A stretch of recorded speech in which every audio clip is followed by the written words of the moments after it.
গতকালকে জামাতের প্রার্থী যিনি সংবাদ সম্মেলন করেছেন, সেখানে উনি আপনার আয়ের উৎস নিয়ে প্রশ্ন তুলেছেন। সেক্ষেত্রে আপনার কোন বক্তব্য আছে কিনা? অবশ্যই বক্তব্য আছে। আমার আয়ের উৎস, আমি আমার যে দিয়েছি, কি বলে এটাকে, নির্বাচন কমিশন যে হলফনামা দিয়েছি, সেখানে উল্লেখ আছে। আমি ওনার মতো মিথ্যা হলফনামা দিই নাই। উনি আমেরিকায় বাড়ি রেখে, উনি আমেরিকায় টাকা রেখে উনি সেটা হলফনামায় উল্লেখ করে নাই। উনি চট্টগ্রামে 4টা হসপিটালের মালিক, উনি নিজেই বলে উনি 40,000 লোকের কর্মসংস্থান করেছে, কিন্তু উনি ওনার হলফনামা দিয়েছে উনি চাকরি করে, ওনার বছরে ইনকাম 8 লাখ নি 12 লাখ এরকম একটা কথা বলেছে। তাইলে যারা সৎ লোকের শাসনের কথা বলে, তারপরে কি বলে দুর্নীতি বিরুদ্ধে কথা, তারা নিজের হলফনামার মধ্যে দুর্নীতির পাহাড়।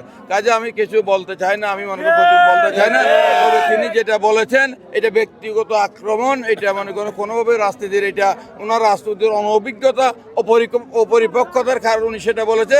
কারণ আমার আয়ের উৎস, আমার সম্পদ, আমি যেটা তথ্য বিবরণী আমার হলফনামায় দিয়েছি সেখানে উল্লেখ আছে।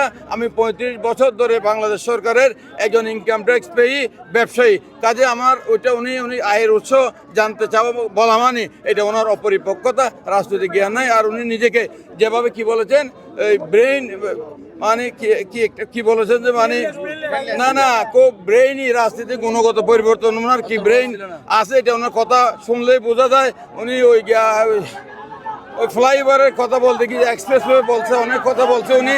এটা বেশি বলা আমি বলতে চাই না, তবে সময় আসলে এটা বলবো।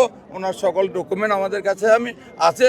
আমি চাইলে ওনার নমিনেশন তখনই বাতিল হতো, এখনই চাইলে বাতিল হবে, কিন্তু আমি চাই না। আমি চাই প্রতিদ্বন্দ্বিতার মাধ্যমে জনগণ বেছে নেয় প্রতিনিধি। ধন্যবাদ।